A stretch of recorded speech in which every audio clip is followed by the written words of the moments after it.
जय जय रघुवीर समर्थ. शुकासारिखे पूर्ण वैराग्य जाचे, वसिष्ठा परी ज्ञान योगेश्वराचे. कवी वाल्मिका सारिखा मान्य ऐसा, नमस्कार माझा सद्गुरु रामदासा.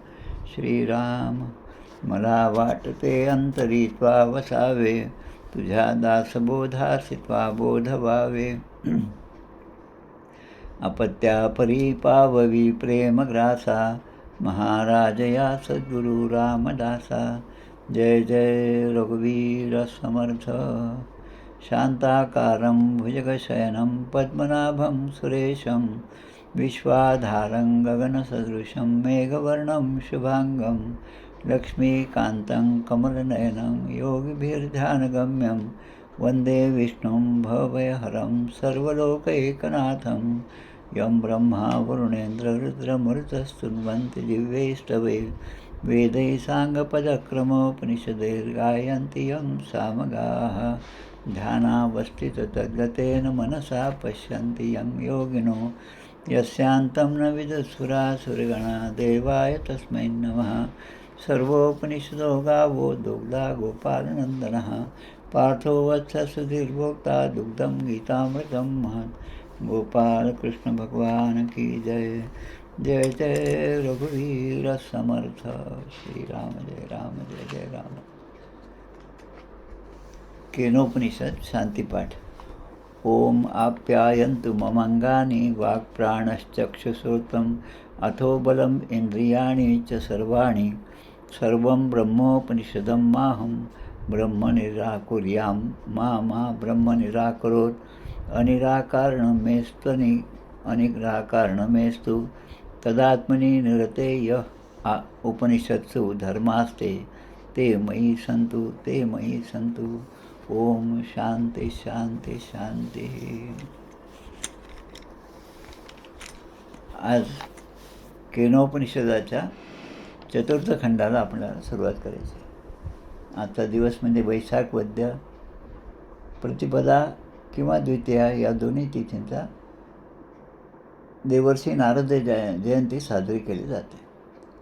देवर्षी नारद म्हटलं की आपल्याला वीणा म्हणजे देवदत्ताम इमाम वीणाम, देवांनी मला दिलेली ही वीणा माझ्याजवळ आहे असं ते अगदी अभिमानाने सांगायचे. हातामध्ये टिपळ्या आणि ती वीणेचा स्वर आणि नारायणाचं भजन.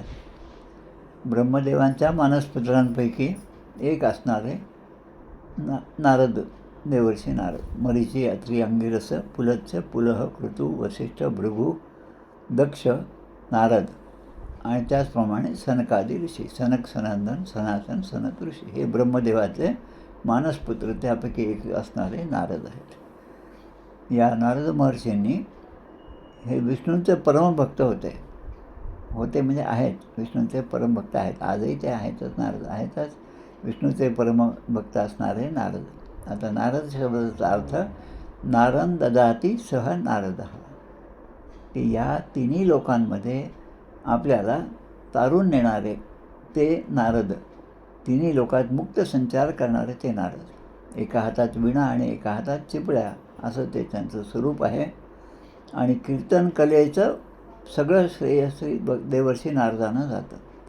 पुण्यामध्ये शनिवारवाड्याजवळ नारदांचं एक छान मंदिर आहे. त्या मंदिरामध्ये कीर्तन प्रशिक्षणाचे अनेक वर्ग होत असतात.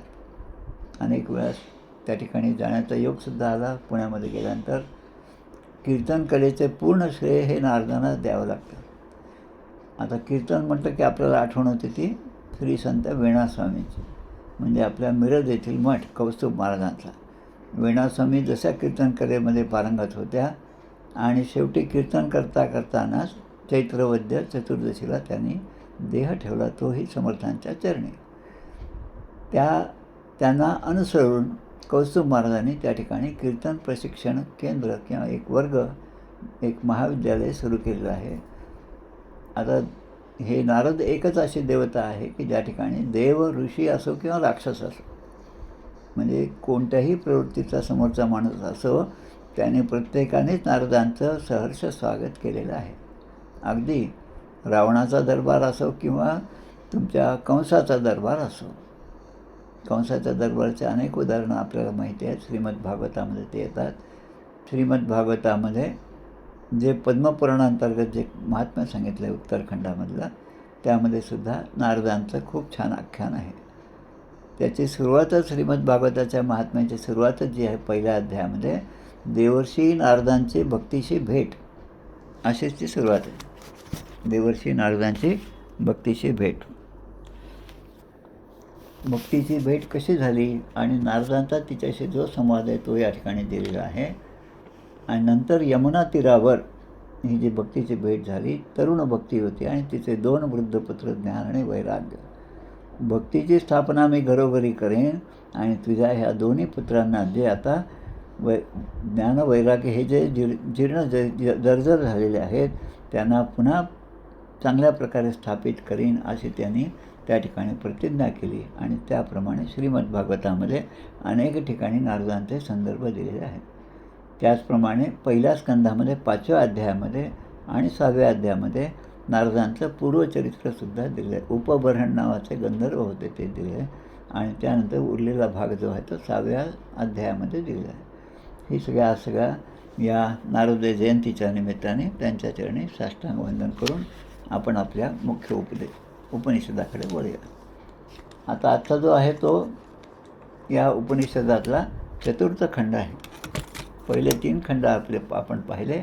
पहिल्या 2 खंडामध्ये खंड 1 आणि 2मध्ये ब्रह्म काय आहे, ते ब्रह्म त्याच्या प्राप्तीचं साधन काय आहे, आपल्याला जे कानाने ऐकू येतं ते कोणाच्या शक्तीमुळे किंवा देव आणि असुरांचा संग्राम झाला, त्यामध्ये देवांना विजय प्राप्त झाला आणि देव आता अभिमानी झाले. आणि मग ती कथा आपण पाहत होतो. आणि मग त्या ठिकाणी ती देवी प्रकट झाली. ती तिसरी कोणी नसून उमादेवी होते. स तस्मिन् एवाकाशे स्त्रियम आजगाम बहुशोभमानाम उमां हैमवतीं ताम होवाच किमेतत् यक्षम इति. त्या ठिकाणी ते यक्ष जे होते ते यक्ष त्या ठिकाणी अंतर्धान पावले आणि त्या ठिकाणी उमादेवी म्हणजे पार्वती देवी प्रकट झाल्या. इथपर्यंत आपण कालचा भाग पाहिला होता. आता 4th खंडाची सुरुवात आहे. यामध्ये 8-9 मंत्र आहेत. सा ब्रह्मेति होवाचम ब्रह्मणो वा एतत् विजये महिध्वम इति ततो हैव विदांचकार ब्रह्मेति. आता याचा अर्थ काय पाहिजे लक्षात घ्या. सा ब्रह्मेति होवाच. सा म्हणजे ती ब्रह्मेति होवाच.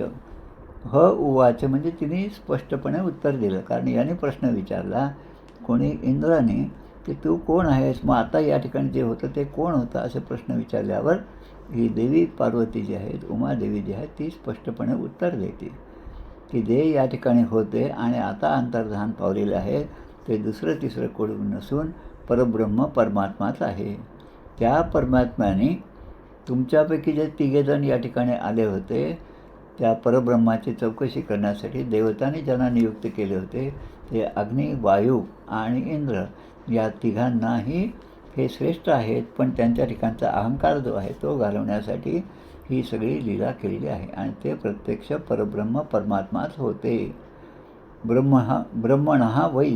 त्या परमात्म्याने एतत् विजये म्हणजे आता विजयाचा जो तुमच्या ठिकाणी उन्माद आहे किंवा अभिमान आहे किंवा आपल्याच सामर्थ्यावर आम्ही हा विजय मिळवला असं देवतांना जे वाटत आहे ते तसं नसून त्या परब्रह्मानेच ती प्रेरणा दिली आणि त्यामुळे तुम्हाला विजय प्राप्त झालेला आहे. महिध्वम इति.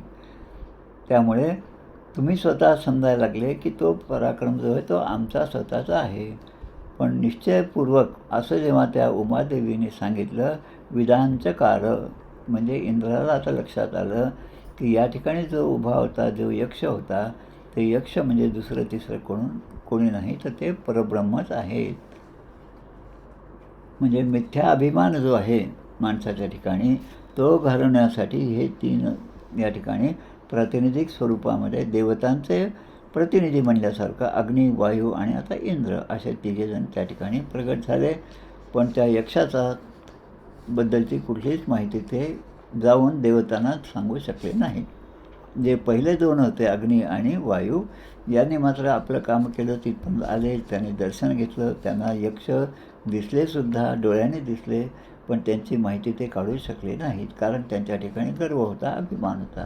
आणि त्यांनी साधं ते वाळलेलं गवत होतं ते सुद्धा जाळू शकले नाही, किंवा वायुदेवतेने ते त्या ठिकाणी उडवून लावू शकलं नाही.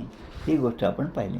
आता जेव्हा इंद्र आले तर इंद्र मात्र त्या ठिकाणी थांबले, आणि इंद्राने आता त्या यक्षाच्या बद्दल ते प्रश्न विचारायला सुरुवात. तस्माद्वा एते देवा अतितराम अन्यान देवान यद अग्नि वायुर इंद्रास्ते येन नेदिष्ट पस्पृशस्ते येन प्रथमो विदांच कार ब्रह्मेती. आता सगळ्या देवतांमध्ये ह्या जे तिघी होत्या, अग्नी, वायू आणि इंद्र, याच श्रेष्ठ देवता आहेत असं समजलं पाहिजे, असं त्या उमादेवीने या ठिकाणी सांगितलं.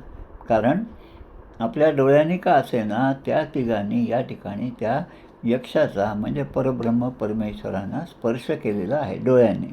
काल जसं मी सांगितलं, डोळ्यापासून निघणारी किरण एखाद्या वस्तूवर पडतात, ते पुन्हा परावर्तित होऊन आपल्या डोळ्यापर्यंत परत येतात, तेव्हा आपल्याला ती गोष्ट दिसते.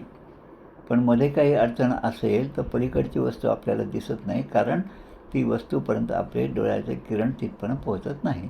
तसं या दोघांचा जो इतिहास आहे तो सांगितला. आणि आता ते म्हणतात की त्याने तिघांनीच फक्त संस्पर्श म्हणजे त्या परब्रह्माला स्पर्श केला आपल्या डोळ्यांनी. आता म्हणतात पण त्यांचा परिचय जो आहे तो मात्र ते दोघे घेऊ शकले नाही. त्याचे वार्तालाप त्यांना फक्त करण्याचं सौभाग्य प्राप्त झालं. आता सगळ्यात पहिल्यांदा हे सत्य ज्यांना समजलं ते तुम्ही आहात, इंद्र आहात. कारण इंद्रानं हे सत्य समजलं, बाकीचे दोघे मात्र हतबल झाल्यामुळे तिथून निघून गेले. पण इंद्राने तिच्याशी वार्तालाप केला, आणि मग या देवतेशी वार्तालाप केल्यामुळे त्यांच्या लक्षात आलं की जी शक्ती असुरांवर विजय प्राप्त केला आहे, ती शक्ती कोणाची दुसऱ्याची नसून परब्रह्म परमात्म्याचीच आहे. म्हणजे ज्या भाग्यशाली महापुरुषांना दिव्य स्पर्श त्यांच्या सौभाग्यानेच प्राप्त झाला आहे, त्यांचं दर्शन झालं आहे, स्पर्श झाले आहे, आणि त्यांच्याबरोबर वार्तालाप करण्याचा अवसरसुद्धा प्राप्त झाला. त्यांची महिमा जो आहे तो इतका आहे की अतितराम इवान अन्यान देवान, म्हणजे इतर सगळ्या देवता जे आहेत, देवता उपदेवता जे आहेत, त्या सगळ्यांमध्ये फक्त या तिघांनाच तो मान प्राप्त झाला. त्यामुळे अतितराम इवान देवान म्हणजे या तिघांनाच तो तो मान प्राप्त झाला. त्यामुळे हे तीन देवता ज्या आहेत त्या श्रेष्ठ देवता आहेत असं तिने सांगितलं. आता या तीन देवतांपैकी अग्नी आणि वायुदेवता जे आहेत त्यांच्यापेक्षा इंद्रदेवता श्रेष्ठ कशी आहे ते सांगतात. आता तस्माद्वा इंद्रो अतितराम इवान्यात देवान स येन नेदिष्ठम पस्पर्श स येनत प्रथमो विदांच कार ब्रह्मेती. आता अग्नी आणि वायुदेवांनी येऊन त्या ब्रह्माचं दर्शन केलं, त्यांच्याशी वार्तालाप झाला, पण यांना बोलता आलं नाही, पण ते मात्र बोलले, म्हणजे वार्तालाप झालाच आहे, पण त्या यक्षाचा स्वरूपाचं ज्ञान त्यांना काही होऊ शकलं नाही. आता इंद्र सर्वशक्तिमान आहेत, पण त्यांना आता पुरुषोत्तम भगवंताचं तत्त्वाचं ज्ञान झालं. आता यक्ष जो आत्तापर्यंत जे दिसत होते ते दुसरं तिसरं कोणी नसून परब्रह्म पुरुषोत्तम आहेत असं त्या उमादेवीने सांगितलं. त्यामुळे या तिन्ही देवता जरी असल्या तरी या तिन्ही देवतांमधला श्रेष्ठ देवत म्हणजे इंद्र आहेत. काल आपण इंद्राची पण कथा पाहिली. इंद्राच्या ह्याच्यात त्या ठिकाणी आपण काल पाहिलं इंद्र, मग वरुणाला सांगितल्यामुळे त्या गोकुळामध्ये सगळीकडे खूप मोठा जलवर्षाव झाला. सगळे गोकुळ जे बुडायला लागलं, गाई म्हशी ते सगळे त्या ठिकाणी वाहून जायला लागले, अशी परिस्थिती झाली. सगळ्यांचा जीव धोक्यात आला. तेव्हा त्या परमात्म्याने आपल्या नुसत्या स्पर्शाने त्या ठिकाणचा जो गोवर्धन पर्वत होता तो उचलून धरला आणि सगळ्यांचा जीव वाचवला. आणि किती दिवस उचलून धरला तर ते जवळपास 7 दिवस त्याने उचलून धरला. ही कथा त्या इंद्राच्या बाबतीत. पण हा इंद्र वायू आणि अग्नी यांच्या मनाने त्यांचा अधिकार किंवा त्यांचा अधिकार चांगला होता, पण मनामधला जो अहंकार आहे तो त्या मनाने कमी होता. आता पुढच्या ह्याच्यात सांगतात तस्यैष आदेशो यतेदत् विद्युतो व्यद्युतता इति नियमिषदा इत्यादी दैवतम. आता सांकेतिक भाषामध्ये आता देवी उत्तर देत आहे की आता जे काही आपल्याला दिसतं म्हणजे एखाद्या क्षणभरामध्ये जे दिसतं ते काय, विद्युत म्हणजे चपळता. आपण म्हणतो वीज कशी, जेव्हा दोन ढग एकमेकांवर आपटतात तेव्हा त्यामधनं वीज निर्मिती होते. ती वीज निर्मिती पावसाळ्यामध्ये किंवा एखाद्या वादळाच्या परिस्थितीमध्ये इतक्या मोठ्याने होते, तो गडगडाट पण दिसतो आणि क्षणभरात ती वीज पुन्हा अदृश्य होते. आता हे जे होत असतं ते कोणामुळे होतं, तर ते त्या परब्रह्मा तत्त्वामुळेच होतं. त्याचप्रमाणे आपले जे डोळे आहेत त्या डोळ्याच्या वर असणाऱ्या पापण्या ज्या आहेत त्या पापण्यांचे उघडझाप जे आहे ते सुद्धा कोणामुळे होतं, ती त्या परब्रह्मामुळे होते. आता डोळ्याच्या पापण्या ज्या आहेत त्याच्यामध्ये कोणती देवता आहे ते पण आपल्याला श्रीमद भागवतामध्ये सांगितलेलं आहे. निमिष राजा. निमी म्हणजे अगदी एखादा क्षण तरी पुष्कळ मोठा झाला ते त्याचं खूप मोठं कोष्टक आहे. 15, 20, 30 असे आकडे आहेत की ज्याचं जसं आपण म्हणतो सेकंद, मग मिनिट आणि मग तास, हे फक्त आपल्याला 3च माहिती आहे इंग्रजांकडून. पण आपल्या भाषेमध्ये असे पुष्कळ लव वगैरे एक काय म्हणतात त्याला माप दिलेलं आहे मोजमाप करण्यासाठी. जेव्हा साधकाच्या हृदयामध्ये त्या परब्रह्मतत्त्वाला जाणण्याची अभिलाषा उठते, आपल्याला मनापासून वाटतं की ते परब्रह्मतत्त्व काय आहे हे आपल्याला समजलं पाहिजे आणि त्याच्यामधली उत्कंठा जशी जशी जागृत होईल आणि त्या परब्रह्माच्या भेटीची तळमळ त्याच्या ठिकाणी जशी निर्माण होईल त्याप्रमाणे ते जाणून घेण्याची इच्छा त्याच्यामध्ये प्राप्त होते. तेव्हा त्या विजेचं प्रगट होणं किंवा एखाद्या क्षणार्धात वीज चमकून गेली हे त्यांना दिसतं आणि नंतर ते अदृश्य होतं. हे कसं आहे ते सांगताना या ठिकाणी आपल्याला नारदांचं पूर्वचरित्र जे आहे ते पाहायला पाहिजे. श्रीमद भागवतामध्ये आत्ता सांगितल्याप्रमाणे पहिल्या स्कंदामध्ये 6व्या अध्यायामध्ये 2 श्लोक त्या ठिकाणी आहेत. हे 2 श्लोक म्हणजे पूर्वजन्म नारदांचं. नारद स्वतः सांगतात मी एक गंधर्व होतो. नारदांचा संदर्भ आल्यामुळे आपण आता ऐकू येतंय का? मग व्हिडिओ दिसत नाही आहे का? हां ठीक आहे.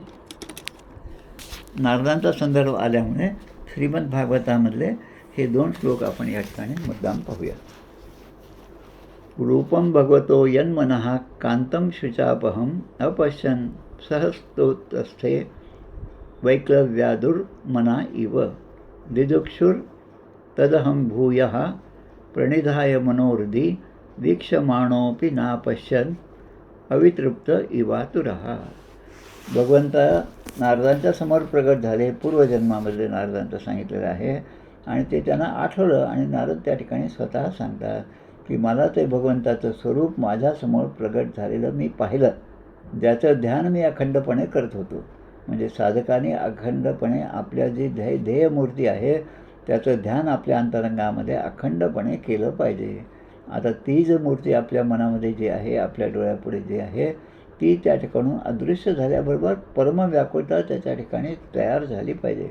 तसं माझं झालं आणि ते देवाचं स्वरूप पाहिल्यानंतर आणि मग ते अदृश्य झाल्यामुळे मी मात्र फार निराश झालो. माझ्या आसनावर ज्या ठिकाणी मी ध्यानामध्ये बसलो तिथे मी उठून उभा राहिलो. आता ते जे दर्शन होतं त्याचं दर्शन मला पुन्हा व्हावं. आता नारद पूर्वकथा सांगत आहेत. तसंच या ठिकाणी आहे की इंद्रांना जे दर्शन झालं ते दर्शन पुन्हा त्यांना व्हावं अशी इच्छा होती. कारण तो यक्ष नव्हता पण प्रत्यक्ष परब्रह्म होते आणि त्यांचं दर्शन पुन्हा व्हावं अशी त्यांना इच्छा झाली. आणि म्हणून या ठिकाणी म्हणतात दर्शनाची इच्छा होती पण मनामध्ये हृदयामध्ये स्थिर करून मी अनेकदा प्रयत्न केले तरी पण मी ते स्वरूप पाहू शकलो नाही. आता त्यावेळेस धीर गंभीर आणि वाणीने त्यांना भगवंताने आदेश दिला की हे जे तुमचं शरीर आहे त्याचा तुम्ही आता त्याग करा. नारदांना सांगतात आणि ते त्याग केल्यानंतर पुढील जन्मामध्ये तुम्ही माझे भक्त व्हाल. आणि त्यावेळेस त्यांना ती पूर्ण स्मृती जागृत झाली. पुढच्या जन्मामध्ये नारद हे जे देवर्षी नारद झाले त्यांना वीणा जी आहे देवदत्तम वीणा, ती वीणा त्यांना प्राप्त झाली. ही कथा या ठिकाणी लक्षात येते की जे म्हणजे अखंड असं ध्यान केलं आणि मग नंतर ते रूप आपल्या डोळ्यासमोर गेलं तर जी चलबिचलता होती त्यामुळे तद्विस्मरणे परमव्याकुलता. नारद भक्ती सूत्रामध्ये 19वं सूत्र आहे. आज नारद जयंतीच्या निमित्ताने नेमकं आज या उपनिषदामध्ये नारदांचाच उल्लेख या ठिकाणी झाला. तद्विस्मरणे परमव्याकुलता या नारद भक्ती सूत्रामध्ये आता तो ब्रह्मजिज्ञासा असं म्हणून सुरुवात करतात. जवळपास 84 श्लोक त्यामध्ये आहेत आणि प्रत्येक श्लोक भक्तीचं स्थान, प्रत्येकाच्या हृदयामध्ये जे भक्तीचं स्थान आहे ते अधिकाधिक दृढ करावं आणि प्रत्येकाच्या हृदयामध्ये भक्तीची स्थापना करावी, हे जे नारदांनी ते प्रतिज्ञा घेतली होती त्याप्रमाणे त्याच्या विस्मरणाने परमव्याकुलता निर्माण झाली पाहिजे, तर तो खरा भक्त आहे. आणि मग नित्य निरंतर त्या भगवंताचं स्मरण करत करत आपल्या मनाने इष्टदेवतेचं सारखं चिंतन करत ज्या ज्या अभिलाषा म्हणजे त्या भगवंताच्या भेटीची अभिलाषा ज्या त्या ठिकाणी निर्माण होते त्या त्या ठिकाणी ती तीव्रता पाहून भगवंत लगेच त्या ठिकाणी प्रगट होतात. आता ब्रह्माची उपासना आणि तिचा प्रकार आणि त्याचं फळ काय हे सांगतात. तद्वनं नाम तद्वनम इत्युपासितव्यम स य एतद्देवं वेदाभि हैन सर्वाणि भूतानि स वांछति. ते परब्रह्मतत्व जे आहे की ज्याचा प्रत्येक प्राणीमात्राच्या ठिकाणी ते आपल्याला प्राप्त व्हावं याची तळमळ असते, त्याचं नाव तद्वन. ते तद्वन या नावाने प्रसिद्ध आहे. तद्वनम म्हणजे आनंदघन परमात्मा.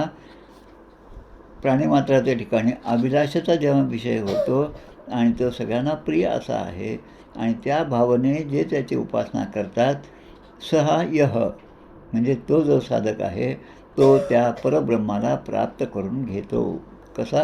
निसंदेहपणे. एनम ह म्हणजे त्याबद्दलचा कुठलाही संदेह ठेवू नये. सर्वाणि भूतानि अभि सवांछति म्हणजे सर्व भूत मात्र त्या परब्रह्मतत्वाचं दर्शन होण्याची इच्छा आपल्या मनामध्ये ठेवतात आणि संवांछति प्रत्येकाच्या ठिकाणी तो तसा प्रिय झालेला असल्यामुळे त्याच्या दर्शनाची इच्छा प्रत्येकजण करत असतो, असं या ठिकाणी त्या उमादेवीने या ठिकाणी सांगितलं. आता इतका सगळा संवाद झाला. आता या उपनिषदाच्या सुरुवातीचं कुठल्याही उपनिषदामध्ये आपण पाहतो, उपनिषद म्हणजे सद्गुरूंच्या पायाशी बसून साधकाच्या मनामध्ये असणाऱ्या शंका विचारणे आणि सद्गुरूने त्या शंकेचं निरसन करावं, असा तो आध्यात्मिक संवाद आहे, गुरु शिष्य संवाद आहे. आता या ठिकाणी शिष्याने जो पहिल्यांदा प्रश्न विचारला की हे उपनिषद काय आहे त्याबद्दल तुम्ही मला सांगा, आणि तो अर्थ जो आहे तो केनोपनिषदाचा एक एक मंत्र जेव्हा सद्गुरूंनी सांगितला तेव्हा मला समजला, असं याला वाटायला लागलं. मग गुरु म्हणतात तुला समजला का? मग ते म्हणतात, शिष्य म्हणतं की मला समजला असंही मी सांगू शकत नाही आणि मला समजलं नाही असं मी सांगू शकत नाही. म्हणून या ठिकाणी प्रश्न येतो. मी साधा एक प्रश्न विचारला होता पण त्याच्या उत्तराला दाखल तुम्ही यत् श्रोत्रेण न पश्यती, पण कान जे आहेत ज्याच्यामुळे ते ऐकतात, डोळ्याने तर दिसत नाही पण डोळे ज्याच्यामुळे पाहू शकतात ते तत्त्व म्हणजे ते परब्रह्म तत्त्व आहे, अशा प्रकारे तुम्ही सांगितलं. म्हणजे माझा जो प्रश्न होता त्याचं सरळ सरळ उत्तर तुम्ही न देता या सगळ्या इतक्या कथा सांगितल्या, पण मला ते मात्र थोडक्यामध्ये तुम्ही सांगावं. आता सगळ्या उपनिषदांमध्ये हे एकच उपनिषद आहे ज्यामध्ये उपनिषद हा शब्द 4-5 वेळेस तरी आलेला आहे. उपनिषदं ब्रूहि इत्युक्त्वा त उपनिषद ब्राह्मीं वाव त उपनिषदम अब्रुवेती. हे गुरुदेव, ब्रह्मसंबंधी जे काही मी प्रश्न विचारले त्याचा उपदेश जो आहे तो तुम्ही केला आणि त्या उपनिषदामधलं की रहस्यमयी ब्रह्मविद्या जी आहे ती तुम्ही सांगितली. आता मला या ठिकाणी तुमच्याकडून अजून समजून घ्यायचं आहे. सांकेतिक भाषेमध्ये ब्रह्म काय आहे सांग. आता गुरुदेव म्हणतात की आत्तापर्यंत मी तुला जे काही सांगितलं असं ते सगळं ब्रह्मच आहे, परब्रह्मच आहे. उपनिषद ब्राह्मी वाम त उपनिषद अब्रुमेती. तर श्रोत्रस्य श्रोत्रम चक्षुष चक्षु येन चक्षुंशी पश्यती. की डोळे जे पाहतात पण सगळ्यांच्या डोळ्यांना पाहण्याची प्रेरणा जे देतात तेच परब्रह्मतत्व आहे, हे मी तुला आत्तापर्यंत सांगितलं आणि तेच खरं परब्रह्माचं स्वरूप आहे. आता त्या स्वरूपाला प्राप्त करण्यासाठी, त्या परब्रह्माचं दर्शन होण्यासाठी, त्याचं सगुण साकार रूप आपल्यासमोर प्रगट होण्यासाठी साधकांनी काय करावं हे या उपनिषदाच्या शेवटच्या 2 मंत्रामध्ये सांगतात. आता ते मंत्र काय आहे? तस्यै तपो दमः कर्मेति प्रतिष्ठा वेदाः सर्वांगाने सत्यम आयतन. आयतन म्हणजे त्याचं जे अधिष्ठान आहे, जे आपल्याला प्राप्त करायचं आहे, ते प्राप्त करण्यासाठी साधकाने काय करावं? सत्यम. आणि मग त्या ठिकाणी 3 गोष्टी सांगितल्या, तपो, दम आणि कर्म. तपाने तो प्राप्त होतो. दम म्हणजे इंद्रियाचा निग्रह, इंद्रियांवर आपला विजय जो आहे तो सुद्धा तेवढंच महत्त्वाचा आहे. आणि कर्मेती, कर्म इति, कर्मेती म्हणजे कर्म जे आहे ते कर्म म्हणजे आपल्या कर्तव्याचं पालन. वेदाने जे जे सांगितले आहे त्याप्रमाणे आचरण करणं. ह्या 3 गोष्टी, तप, दम आणि कर्म, या 3 गोष्टी असेल त्याचा वेद सर्वांगाने, त्या वेदाचा सगळ्या अंगाने म्हणजे सगळ्या प्रकारे ते आपण जाणू शकतो. आणि ते एकदा जाणलं की त्या परमेश्वराचं अधिष्ठान काय आहे आणि ते मी कसं प्राप्त करू शकतो हे आपल्याला समजू शकतं. आता इथे महत्त्वाची गोष्ट म्हणजे जे आपण ऐकलं, मागेच मंत्र झालेला आहे की ऐकून जे आपल्याला ब्रह्माच्याबद्दलचं जे मनामध्ये आलं आणि आपण उपासनेला लागलो, ती उपासना ही उपासना नाही, त्याने ब्रह्म प्राप्त होत नाही. मग याचा अर्थ काय की नुसतं एखादे मंत्र आहे, तो मंत्र आपण 25,000 वेळेस जरी आपण तो पाठ केला आणि ते म्हणत गेलो तरी ब्रह्मज्ञान होणार नाही.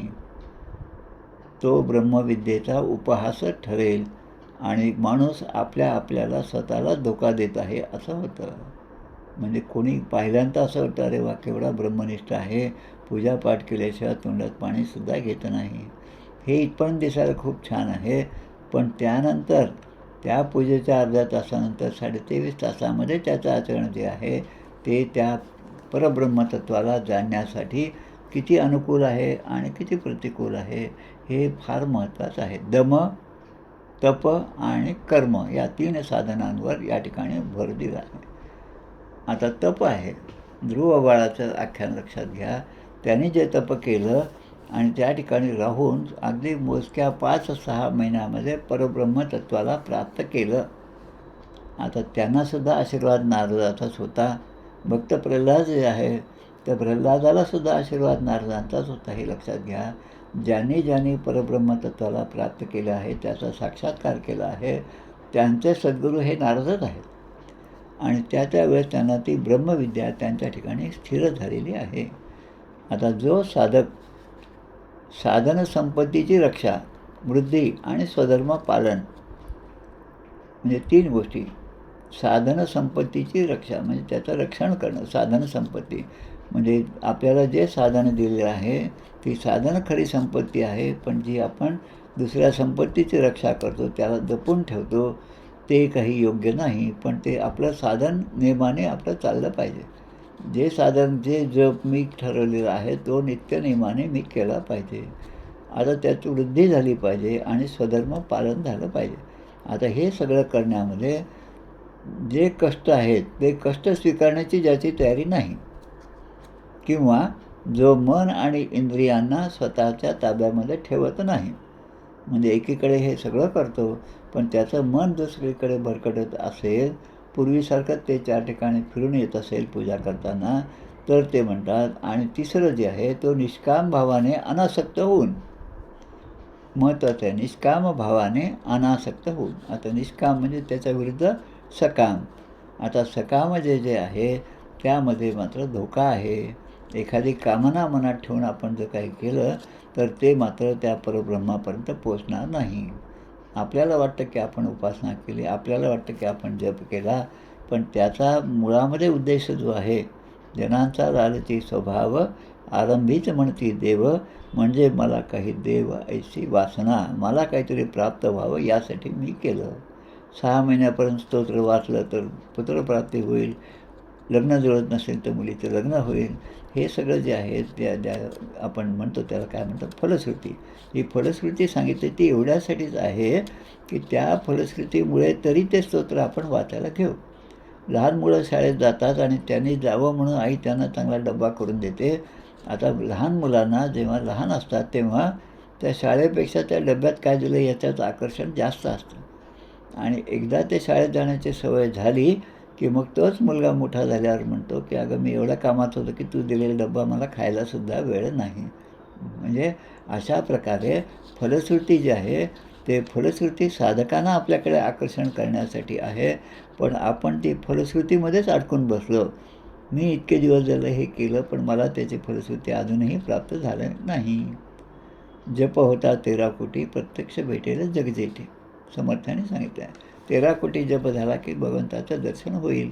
पण ते दर्शन अजूनही झालं नाही असं जर वाटत असेल तर म्हणजे जसं की आपण बँकेमध्ये काही धन ठेवतो, काही संचय त्या ठिकाणी होतो आणि त्याच्या अगेन्स्ट आपण बरेच चेक काढत जातो आणि ते चेक इतके काढत जातो की तिथलं बॅलन्स किती हे आपण पाहतच नाही.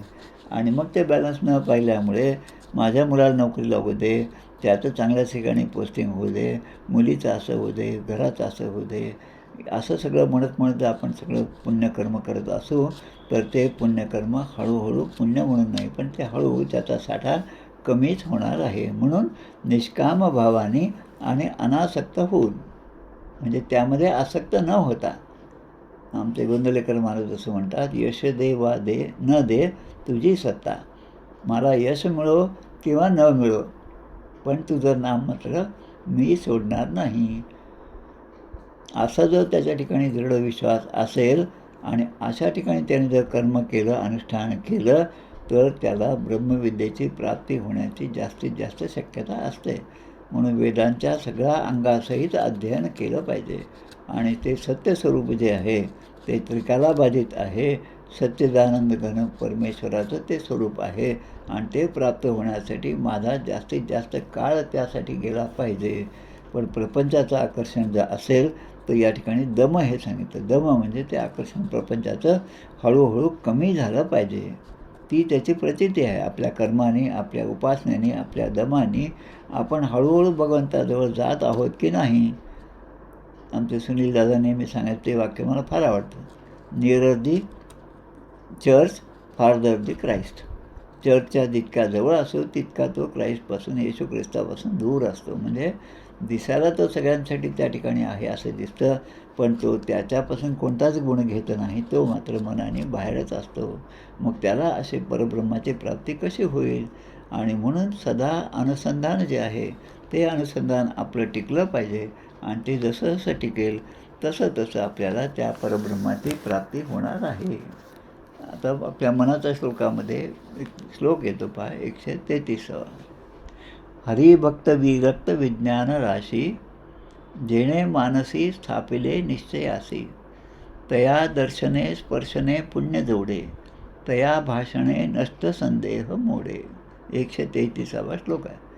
म्हणजे जो भक्त हरिभक्त विरक्त विज्ञान राशी. आता 3 गोष्टी हरिभक्त आहे, विरक्त आहे आणि विज्ञान म्हणजे प्रत्येक गोष्टीचं तो ताऊन सुराखून आपलंसं करतो. विरक्त आहे, अनासक्त आहे. त्याच्यासाठी जेणे मानसी स्थापिले निश्चय असे. आता निश्चय काय. एक निश्चय आज केला तर दुसऱ्या दिवशी बुडाला. तो निश्चय नाही पण परब्रह्माच्या प्राप्तीचा निश्चय हाच ज्याने दृढ आपल्या मानसी आपल्या मनामध्ये ठेवलेला आहे आणि त्याशिवाय त्याला इतर गोष्टींचं आकर्षण नाही. जसं ध्रुवाच्या ठिकाणी नारदांची भेट झाली तेव्हा ते सांगतात अरे तुझं वय काय आणि कुठे एवढं जंगलात निघालास. त्या परब्रह्माच्या प्राप्तीसाठी तू सगळ्याचा त्याग केला. एवढा मोठा राजाचा मुलगा आहे. ते सगळं वैभव तुझं आहे. तू परत जा असं म्हणून नारद त्याला 2-3दा सांगतात. पण ध्रुव बाळ काही ऐकत नाही. माझ्या मनामध्ये मी आता निश्चय केला आहे की त्या परब्रह्माची प्राप्ती झाल्याशिवाय मी परत जाणार नाही. जेणे मानसी स्थापली निश्चयासी. असं जेव्हा होईल तेव्हा या उपनिषदात सांगितल्याप्रमाणे आणि मनाच्या श्लोकात सांगितल्याप्रमाणे तया दर्शने स्पर्शने पुण्य जोडे.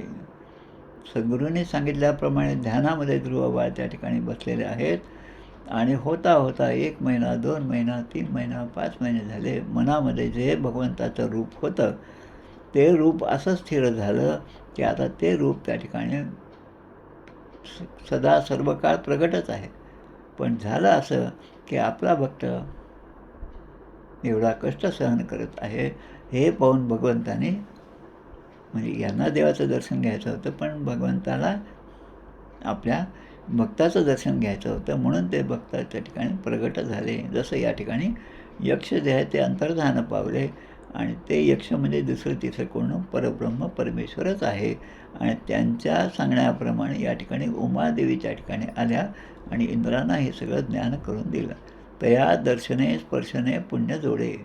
आता अग्निदेवता, वायुदेवता आणि इंद्र या सगळ्यांना दर्शन झालं यक्षाचं, स्पर्शन झालं, डोळ्याने त्याने स्पर्श केला, ते पुण्यवानच आहेत.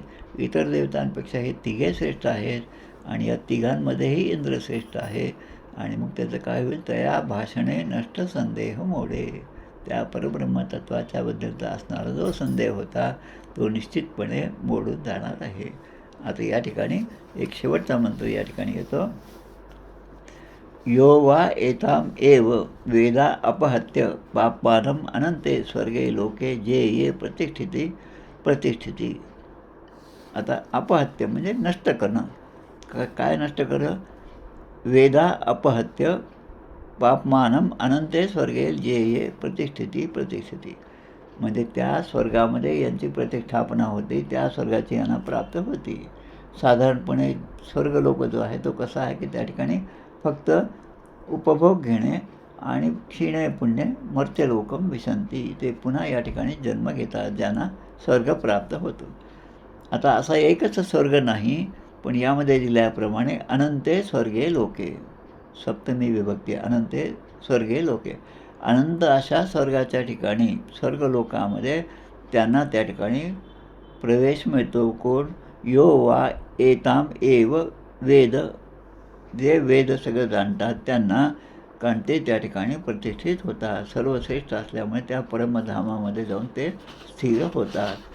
आणि मग या उपनिषदामध्ये हे सांगितलं आहे की तुम्ही जर अशा प्रकारे अखंड त्याचं ध्यान ठेवलं, अखंड त्याचं स्मरणामध्ये असेल, आणि तद्विस्मरणे परम व्याकुळता, भगवंताच्या नामाचा विसर पडणं हेच दुःखाचं कारण आहे. भगवंताच्या नामामध्ये अखंड रंगून जाणं हे खऱ्या भक्ताचं लक्षण आहे.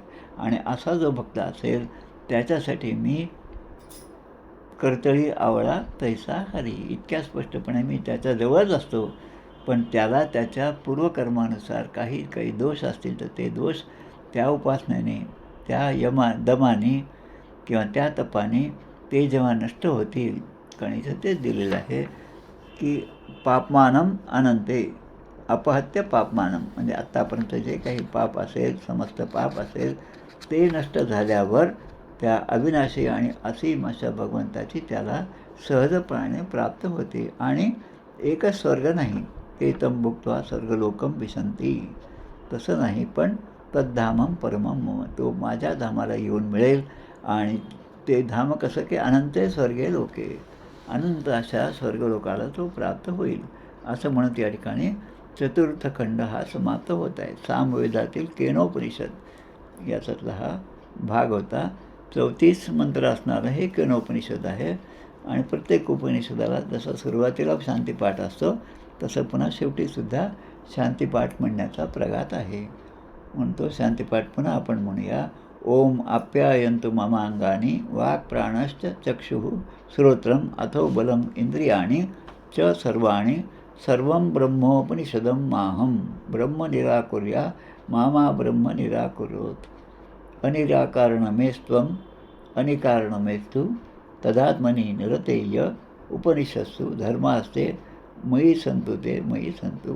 म्हणजे त्या ब्रह्माचा निराकरण मी करू नये किंवा माझ्याकडून होऊ नये, म्हणजे मी त्यांना जर आपलंसं मानत आहे तर त्यांनीसुद्धा मला आपलंसं मानलं पाहिजे. मी भगवंताची भक्ती करतो आणि त्या भक्तीमध्ये मी जर दंग असेल तर कधी ना कधी भगवंतालासुद्धा वाटलं पाहिजे की अरे हा आपला भक्त आहे, हे त्याच्या मनामध्ये यावं. त्याला म्हणतात न निराकरूयात, निराकरोत, म्हणजे माझा त्या भगवंताचा किंवा त्या परब्रह्मतत्वाचा मी सदैव आदर करो आणि त्यांनीसुद्धा माझ्याकडे पाहत असताना माझ्यावर कृपेचा वर्षाव करो. अशा प्रकारे हा शांतिपाठ या उपनिषदाचा आहे.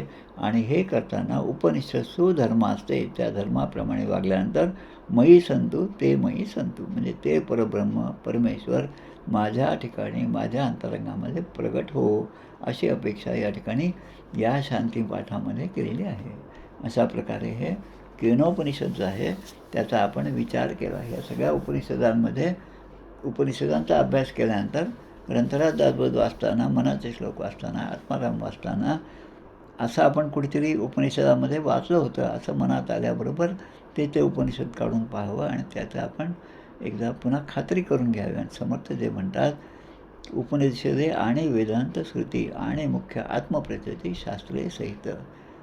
शास्त्राचा आधार पाहिजे, सद्गुरूंच्या वचनाचं सगळं दृढ विश्वास पाहिजे आणि आपलं त्या ठिकाणचं काय म्हणतात त्याला अनुष्ठान जे आहे ते दृढ असलं पाहिजे.